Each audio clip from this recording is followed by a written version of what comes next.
நிறைய குடும்பங்கள்ல என்ன பிரச்சனை?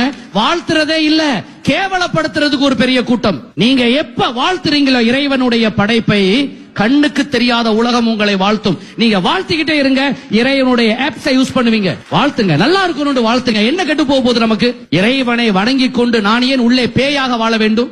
அன்பான இறைவனை வணங்கி கொண்டு நான் ஏன் கொடூரமாக வாழ வேண்டும்? எல்லாரையும் காப்பாற்றக்கூடிய இறைவனை வணங்கி கொண்டு நான் ஏன் சாபமிட்டு கொண்டு இருக்க வேண்டும்? புரியுதா சார்? வாழ்த்துங்கள், வாழ்த்தப்படுவீர்கள். பூமியில் இருப்பவர்களை நீங்கள் வாழ்த்தினால் வானத்தில் இருப்பவர்கள் உங்களை வாழ்த்துவார்கள் என்பது எல்லா வேதங்கள்லையும் சொல்லப்பட்டது. வாழ்த்துறதே இல்லங்க, பொறாம.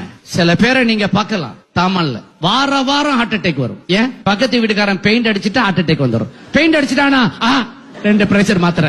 ஏத்த வீட்டுக்கார மைவி வாங்கிட்டானா 1-2 பிரஷர் மாத்திரை. அந்த வீட்டு பொண்ணு கல்யாணம் நடந்துருச்சா 1 வாரம் பெட்ல. உனக்கு என்ன பிரச்சனை? யாரு நல்லா வந்தாலும் பிடிக்காது. இது ஒரு வகையான மனநோய்.